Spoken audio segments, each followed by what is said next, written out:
முதலமைச்சர் மு.க.ஸ்டாலின் சாதாரண லுங்கி தானே அணிஞ்சிருந்தாரு. அதுதான் சார் பிரச்சனையே. அந்த லுங்கில தான் சார் பிரச்சனையே. லுங்கில அப்படி என்ன பிரச்சனை சார்? லுங்கியே மிகப்பெரிய அரசியல் மையமாக பார்க்கப்படுகிற உடையாக மாறி போச்சு.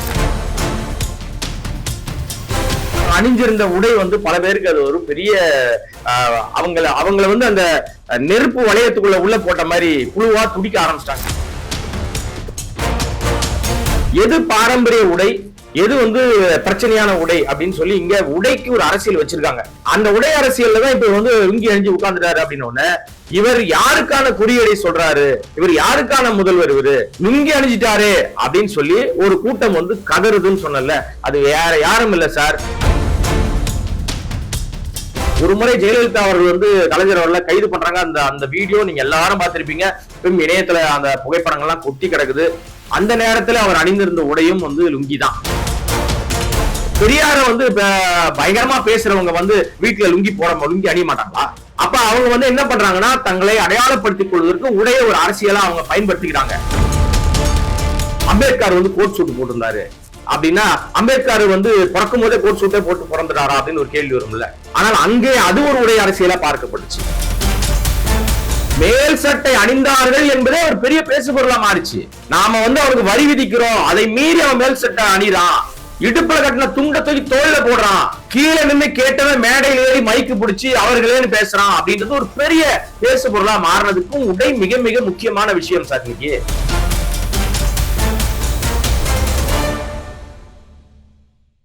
வணக்கம் சார். வணக்கம். முதலமைச்சர் மு.க.ஸ்டாலின் உடல்நல சரியில்லாம அப்போலோ ஹாஸ்பிட்டல் அட்மிட் ஆயிருக்காரு. ஆனா லுங்கி அணிஞ்சுக்கிட்டு ஐஏஎஸ் ஆபீசர் கிட்ட பேசுற விஷயங்கள், அரசு அதிகாரிகள்கிட்ட பேசின விஷயங்கள்லாம் சமூக வலைதளங்கள்ல, அரசியல் வட்டாரங்கள்ல பேசும் பொருளா மாறி இருக்கு. உங்களுடைய பார்வை என்ன? இல்ல, உண்மையிலே வந்து அந்த புகைப்படம் பார்க்கும்போது எனக்கு பல விஷயங்கள் வந்து நினைவுக்கு வந்து போன மாதிரி ஒரு சூழ்நிலை. ஏன்னா வந்து மிக எளிமையான ஒரு எளிய மக்களுடைய உடை. எளிய மக்கள்னா ஏதோ வசதி இல்லாதவன், ரொம்ப தினக்கூலியில இருக்கிறவங்க உடை அப்படின்னு அந்த அர்த்தத்துல சொல்ல வரல. ரொம்ப ஈஸி ஆக்சஸ். இது வந்து இவர்கள் தான் இந்த உடையை பயன்படுத்துவாங்கன்னு குறியீடுகள் எல்லாம் இல்லாம எல்லாரும் எல்லா நேரங்களிலும் இயல்பா இருக்கிற ஒரு விஷயத்த அவர் ரொம்ப அணிஞ்சு, இது ஒரு பெரிய பொருட்டா எடுக்காம, எனக்கு நிர்வாகம் நடக்கணும், நான் இருக்கிற இடம் வந்து இப்ப மருத்துவமனை, நான் வந்து உடல்நலக் குறைவுல நான் வந்து மருத்துவமனையில சிகிச்சையில இருக்கேன், ஆனாலும் நான் வந்து டே டு டே லைஃப் என்னை நம்பி இந்த ஆட்சி அதிகாரத்தை கிட்ட கொடுத்த மக்களுக்கு நான் என்ன சேவை செய்யறேன், நான் என்ன வேலை செய்யறேன்றத அவரு அதை வந்து ரொம்ப இயல்பா அது கொண்டு வந்து காமிச்சிருக்காருன்னு தான் நான் பாக்குறேன். ரெண்டாவது வந்து பாத்தீங்கன்னா, உங்களுக்கு வந்து ஒரு துண்டை ஒன்று தோல்ல போட்டுக்கிட்டு ரொம்ப சாதாரணமா கேஷுவலா அவர் வந்து கேட்கிற விஷயம், அவருக்கு எதிர பதில் சொல்ல ஆட்கள்லாம் பாத்தீங்கன்னா கலெக்டர் பதில் சொல்றாரு, ஒரு பெரிய நிர்வாகத்துல முக்கியமான நிர்வாகத்துல இருக்கிறவங்க எல்லாம் பேசுறாங்க.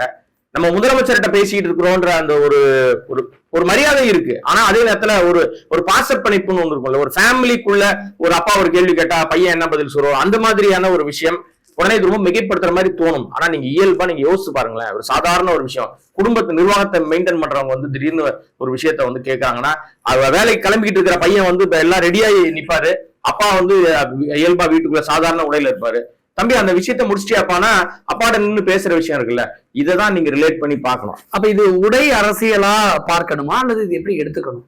ஆனா உடை அரசியல் தான், அதுல எந்த மாற்று கருத்தும் கிடையாது. நான் இதுவரைக்கும் நான் சொன்ன விஷயம் வந்து சாதாரணமான ஒரு விஷயமா இருக்கும். ஆனால் உடை அரசியல்ன்றது ரொம்ப மிக மிக நுட்பமா கவனிக்கப்பட வேண்டிய ஒரு விஷயம்ங்க. ஆனா இன்னைக்கு வந்து நீங்க சொல்றீங்க, நான் பேசுறோம், நம்மள மாதிரி நிறைய பேர் பேசியிருக்காங்க, நம்மள மாதிரி நிறைய பேர் அதை கவனிச்சிருப்பாங்க, வாட்ச் பண்ணிருப்பாங்கன்னா கூட இன்னைக்கு அதுல ஒரு விஷயங்கள் வந்து பார்க்கப்பட்டு ஒரு அலறல் சத்தம், ரொம்ப பல இடங்கள்ல வந்து கொஞ்சம் அப்படியே கதறல் சத்தம்லாம் நிறைய கேட்க ஆரம்பிச்சிருச்சு. ஏன் அப்படி சொல்றீங்க?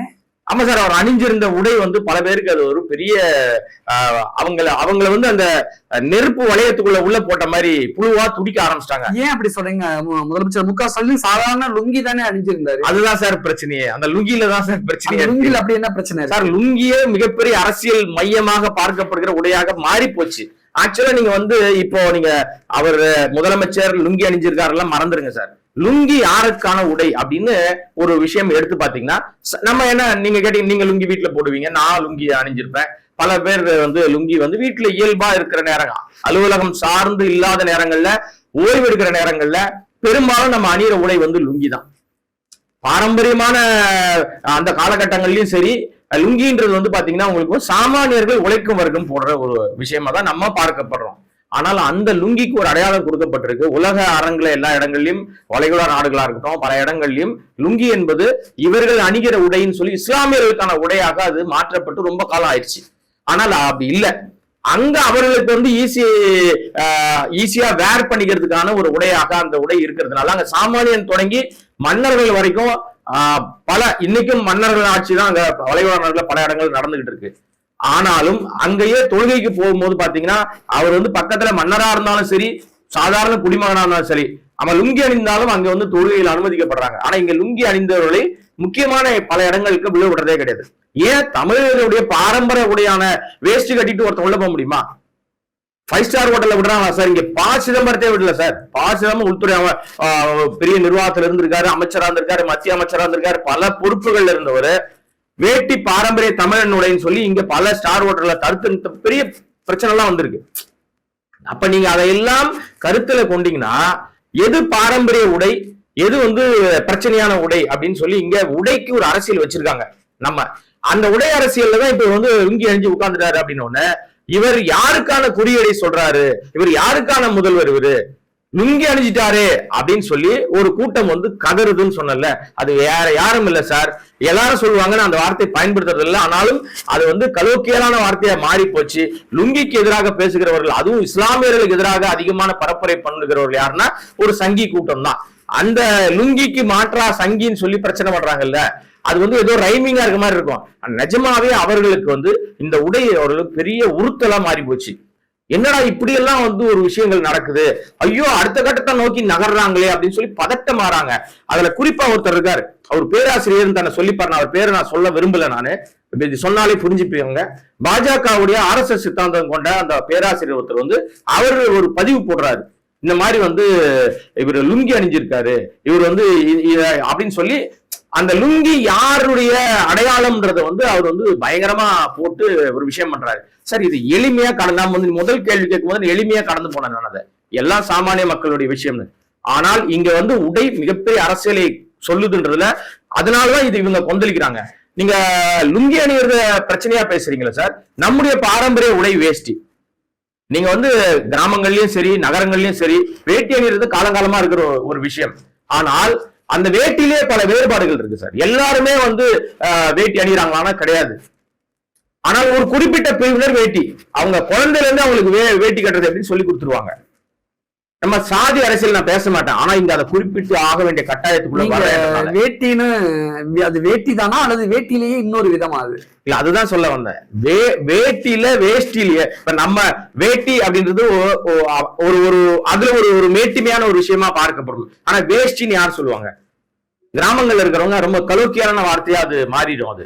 ஆனால் இது மட்டும் வந்து இல்ல, இதுக்கு பின்னாடி ஒரு பெரிய விஷயம் இருக்கு சார். இப்ப நீங்க வேட்டி நீங்க கட்டிடலாம், நான் கட்டிடலாம். ஆனால் அதையே வந்து ஒரு குறிப்பிட்ட பிரிவினர், குறிப்பிட்ட சமூகத்தை சேர்ந்தவர்கள் பஞ்சகச்சம்னு ஒண்ணு கட்டுவாங்க. அது மாறுபட்டு அவங்கள வந்து காட்டும். ஏன் மாறுபட்டு காட்டுது அப்படின்னா, பஞ்சகச்சம் நீங்களும் நானும் கட்ட முடியாது, கட்டவும் தெரியாது. அதுக்காக மெனக்கட்டு ஒரு விஷயம், நீங்க சேலை கட்டிடலாம் சார்.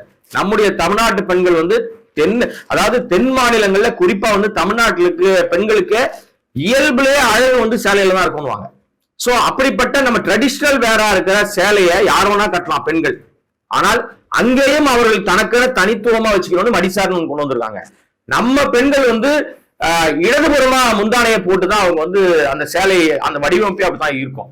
ஆனா மடிசார் வந்து பாத்தீங்கன்னா அவங்க ரைட் சைடு இந்த பக்கம் வர மாதிரி இருக்கும், ரைட் சைட்ல வர மாதிரி இருக்கும். இது எல்லாம் சாதாரணமா என்னங்க, ட்ரெஸ் கட்டுறதுல என்னங்க பெரிய விஷயம்னா சார், இதெல்லாம் அரசியல். நீங்க மடிசார் எல்லாரும் கட்ட முடியுமா சார்? ஒரு குறிப்பிட்ட பிரிவினர் அவங்க தான் கட்ட முடியும். இந்த நாட்டுல வந்து 3% இருக்கிற மக்கள் தான் அதை கட்டுவாங்க. அது ஏன் கட்டுறாங்கன்னா, நாங்கள் உங்களை விட உயர்ந்தவர்கள், எங்களுடைய உடை எப்பவுமே வித்தியாசமா இருக்கும், நீங்க எங்க உடைக்கு நீங்க போட்டியே போட முடியாது, அது உங்களுக்கான ட்ரெடிஷனல் வேர் கிடையாது அப்படின்னு சொல்லி தனிப்பட்ட ஒரு விஷயம். அதுதான் இன்னைக்கு வந்து இப்ப லுங்கியில வந்து நிக்குது. மடிசார் எப்படி கட்ட முடியாதோ, பஞ்சகச்சம் எப்படி எல்லாரும் கட்ட முடியாதுன்னு அவங்க தனக்குன்னு ஒரு விஷயம் வச்சிருக்காங்களோ, அது மாதிரி இந்த உடை வந்து இவர்களுக்கான உடை. இது எப்படி நம்ம வந்து பஞ்சகச்சம் 3% ஆட்களுக்கு தான் கட்டுவாங்கன்னு நம்ம சொல்ற மாதிரி லுங்கி வந்து நம்ம உடை கிடையாதுங்க, அது வந்து இஸ்லாமியர்களோட உடை அப்படின்னு சொல்லி அந்த உடையில கூட ஒரு அரசியல், அசிங்கமான அரசியல். இஸ்லாமியருக்கான உடையா இருந்தாலும் கூட முதலமைச்சர் லுங்கி கட்டினதுல ஒரு ஒரு எளிய மக்களா லுங்கில முதலமைச்சர் மு க ஸ்டாலின் இருக்காரு அப்படின்னு பார்க்கப்படுதா, அல்லது எதனால இது அரசியலாக்கப்படுது? இல்ல நீங்க வந்து அரசியல் ஆக்கணும்னு நினைச்சா எல்லாத்தையும் அரசியல் ஆக்குவாங்க, அப்படித்தான் இதுவும் பார்க்கப்படுது. ஆனா ஒண்ணே ஒண்ணு, லுங்கின்னு எடுத்துட்டீங்களா சார், இதுல வந்து இவர் மட்டுமா சார் லுங்கி கட்டி உட்கார்ந்துருக்காரு? இவர் இயல்பா இருக்காரு சார். இயல்பான அரசியல்வாதிகள், மக்களோடு மக்களாக பழகுகிற அரசியல்வாதிகள் தாங்க யாருன்னு சொல்லி அடையாளப்படுத்துவதில் எப்பவுமே தயக்கம் காட்டுவதே இல்லை. அதுக்கு வந்து ஒரு பெரிய பெயிண்டிங் டிங்கரிங் எல்லாம் சொல்லுவாங்கல்ல, பட்டி டிங்கரிங் பார்த்து பெயிண்ட் அடிச்சு மேல் பூச்சி பூசுறதெல்லாம் கிடையாது. அவர் ஹாஸ்பிட்டல் இருக்காரு, ட்ரீட்மெண்ட் எல்லாம் பாத்தீங்கன்னா தெரியும். அவருக்கு வந்து ட்ரிப்ஸ் ஏத்துறதுக்கான விஷயங்கள் கூட இருக்கும், நீங்க கவனிச்சு பாத்தீங்கன்னா தெரியும். அந்த மாதிரி ரொம்ப ரொம்ப கேஷுவலா அந்த ஹேண்டில் பண்றாரு. இது இவர் மட்டும் பண்ணல சார், தமிழ்நாட்டின் மிக முக்கியமான தலைவர்களான அந்த பல பேரும் இந்த உடையில இருந்திருக்கிறாங்க. யாரெல்லாம் லுங்கி கட்டின விஷயங்கள் அரசியலா மாற்றப்பட்டிருக்கு அல்லது பெரிய அளவுல பேசும் பொருளா மாறி இருக்காரு? அரசியலாக மாற்றப்பட்ட காலகட்டம்னா தந்தை பெரியார் எடுத்துங்க சார். பெரியாருடைய பெரும்பாலான புகைப்படங்கள் இன்னைக்கும் இணையம் முழுக்க கொட்டி கிடக்குது. அவருடைய வீடியோக்கள் இருக்கு. அவர் பேசின எல்லா மேடைகள்லயும் சம்மணம் போட்டு உட்கார்ந்துருப்பாரு. அவர் வந்து பெரிய தலைவரோடு உட்கார்ந்துருப்பாரு. ஆனா அவரெல்லாம் ஒரு பக்கம் வந்து அம்பேத்கர் கோட் சூட் போட்டிருப்பாரு, இன்னொரு பக்கம் ஜின்னா வேற மாதிரி உடை அணிஞ்சிருப்பாரு. இவர் பாத்தீங்கன்னா ரொம்ப கேஷுவலா ஒரு சாதாரண லுங்கி, ஒரு கதர் சட்டை போட்டிருப்பாரு, இல்ல கதர் முண்டா பனியன் போட்டிருப்பாரு. பெரியார். அண்ணாதுரை லுங்கி கட்டிருப்பாரு, முண்டா பனியன் போட்டிருப்பாரு, ரொம்ப கேஷுவலா இருப்பாரு. இதெல்லாம் வந்து மிக முக்கியமாக அவர்கள் வந்து உடையில நான் இயல்பானவன், உடை அரசியல்ன்றது வந்து நீங்க தாண்டா முடிவு பண்றீங்க, நான் இல்ல அப்படின்றது தான் அவருடைய செயல்பாடுகள் நம்ம காட்டுச்சு. இது மட்டும் இல்ல, கலைஞர் கருணாநிதியுடைய வாழ்க்கையில எடுத்து பாத்தீங்கன்னா அவர் வீட்டுக்கு போன நிறைய பேர், நான் பத்திரிகையாளரா பல முறை நான் வந்து அங்க செய்தியாளரா போயிருந்திருக்கேன். பல முறை நான் வந்து ஏன்னா அந்த நிறுவனத்திலே வேலை பார்த்தேன், அவருடைய செய்தி இந்த நிறுவனத்திலே வேலை பார்த்தா அதுக்கு முன்னாடியும் சரி பல நேரங்கள்ல அவர் வீட்டுல இருக்கும்போது இயல்பா லுங்கி தான் உடுத்திருப்பாரு, ஒரு முண்டா பனியன் போட்டிருப்பாரு, லுங்கி தான் உடுத்திருப்பாரு. யாராவது வராங்க, அவர் கெஸ்ட் பார்க்க வராங்கன்னா உடனே டக்குனு இப்பெல்லாம் இருக்கிற தலைவர்கள் என்ன பண்ணுவாங்க, யாராவது வந்தா கெஸ்ட் ரூம்ல உட்காரவைன்னு சொல்லிட்டு இவர்கள் வந்து டக்குன்னு உடனே ஒரு நாகரிக உடையை அணிஞ்சிட்டு வந்து அவரை மீட் பண்றது, போட்டோ போஸ்ட் கொடுக்கறதெல்லாம் இப்ப நடந்துகிட்டு இருக்கு. ஆனா அந்த காலகட்டத்துல இருந்து கலைஞர் எல்லாம் என்ன பண்ணுவாரு, யாராவது வந்தாலும் ஓகே ஒரு துண்டு மேல தூக்கி போட்டுக்கிட்டு வந்து அவங்க கிட்ட கேஷுவலா பேசி அனுப்புவார். அது ஏதோ வீட்டுக்கு வரவங்கள வீட்டுல கேஷுவலா இருக்காருன்றது மட்டும் இல்ல சார். ஒரு முறை ஜெயலலிதா அவர்கள் வந்து கலைஞர் அவர்களை கைது பண்றாங்க. அந்த வீடியோ நீங்க எல்லாரும் பார்த்திருப்பீங்க. இப்பவும் இணையத்துல அந்த புகைப்படங்கள்லாம் கொட்டி கிடக்குது. அந்த நேரத்துல அவர் அணிந்திருந்த உடையும் வந்து லுங்கி தான். அவரை அரெஸ்ட் பண்ணி கூட்டு போறாங்க. சிறை வாசல்ல அவருடைய மகள் கனிமொழியும் அவரும் தரையில அமர்ந்து தர்ணா பண்ணாங்க. இந்த கைது பண்ணதுக்கு காரணம் சொல்லுங்கன்னு தர்ணா பண்ணாங்க இல்லையா, அந்த தர்ணா புகைப்படங்கள்லாம் இருக்கு, நீங்க கூட அதை எடுத்து நீங்க உள்ள போட்டு பார்க்கலாம். அதுலயும் அவர் லுங்கியோட தான் இருந்திருப்பாரு. ஆக லுங்கி என்பது ஒரு சாமானியர்களுடைய, சாதாரண எளிய மக்களுடைய இயல்பாக நீங்க வந்து அதை பயன்படுத்தக்கூடிய ஒரு விஷயமா தான் பார்க்கப்படுது. இதுல ஒரு அரசியலை நீங்க வச்சீங்கன்னு சொன்னா இது பதட்டப்படுறவங்களுக்கு தான் அந்த அரசியல் சார். மக்களோடு மக்களா பயணிக்கிறவங்களுக்கு அது அரசியலா பார்க்கப்படாது.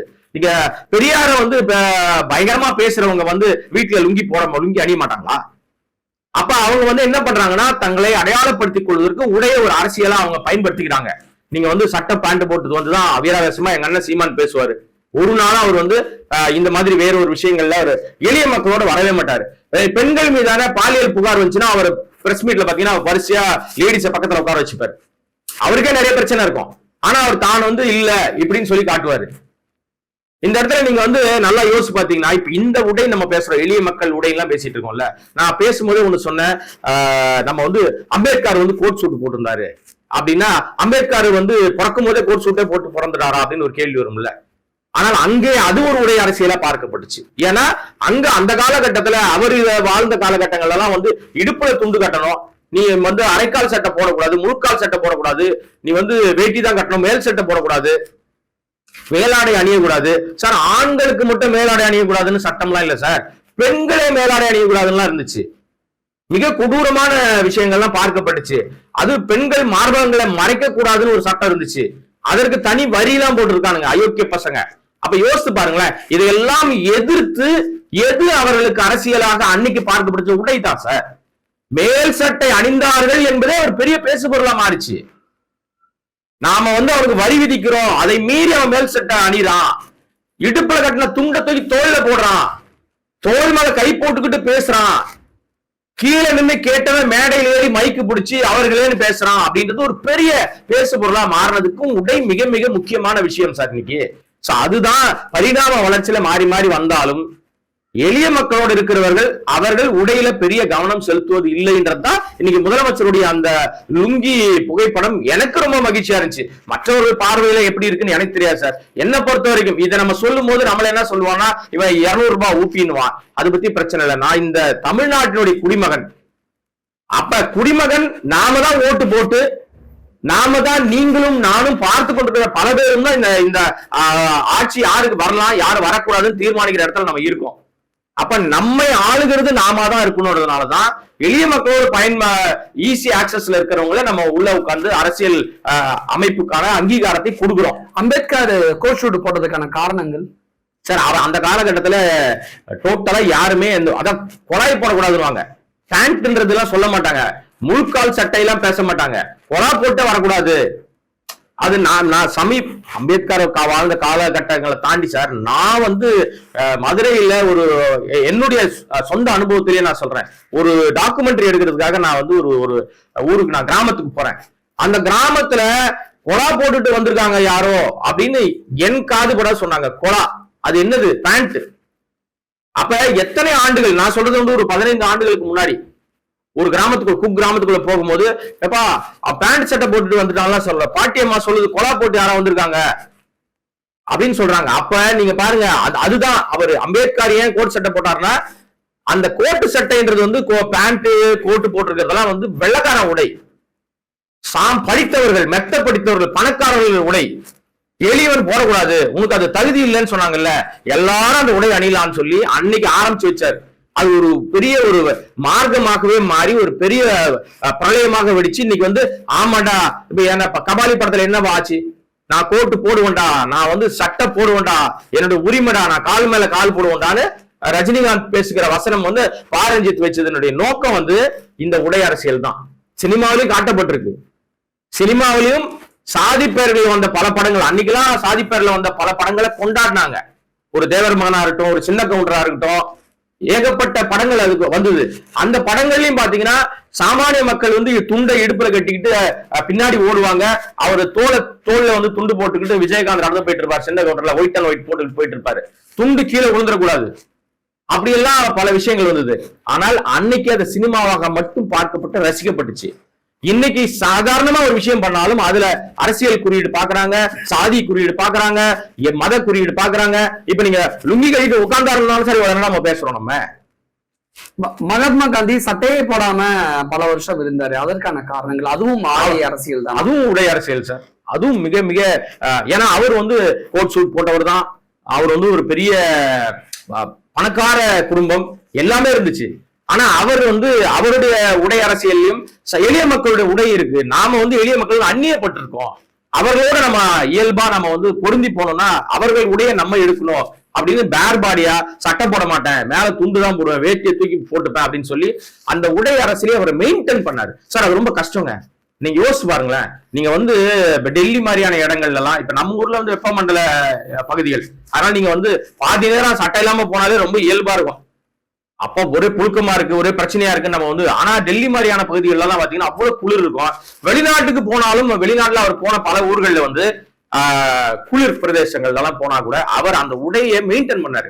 ஏதோ நம்ம சொல்லிட்டோம் அதனால நான் இந்த ஊர்ல மட்டும் நீங்க எல்லாம் பார்க்கும்போது மட்டும் நான் சட்டை இல்லாம ஒரு துண்டு போட்டுக்கிறேன், இல்ல வேஷ்டியை தூக்கி சுத்திக்கிறேன் நானு அப்படின்னு அவரு காந்தியடிகளுக்கு இல்ல. அவர் என்னைக்கு அந்த சபதம் எடுத்தாரோ அந்த சபதத்தை கடைசி வரைக்கும் அதை அப்படியே மெயின்டைன் பண்ணாரு. மெயின்டைன் பண்றதுக்காக மெனக்கெட்டு இருக்காரு. அவருடைய உடைனா காந்தியடிகள் அப்படின்னா அவர் முன்னாடி படிக்கும் போது ரயில்ல தள்ளி விட்டாங்கன்ற கதெல்லாம் இருக்கு இல்லையா, அந்த நிஜங்கள்லாம் வரும்போது அன்னைக்கு இருந்த காந்தி உங்களுக்கு தெரியுமா? நாம பார்த்திருக்கோமா, படிச்சிருக்கோமா? இல்ல. ஆனா காந்தியடிகள் ஒரு சின்ன கை வைக்காம ஒரு படம் வரை அப்படின்னா ஒரு கண்ணாடி ஒரு தலை அதுல முடியில்லாத ஒரு சொட்ட தலையை போட்டு ஒரு படம் வரைஞ்சிட்டா காந்தியடிகள்னு ஒத்துக்கிற மாதிரி இதுதான் காந்தியடிகள் உடை அப்படின்னு சொல்லிட்டு சின்ன வயசுல குழந்தைங்களுக்கு ஸ்கூல்ல எல்லாம் மாறுவேட போட்டி போடும்போது என்ன போடுறாங்க?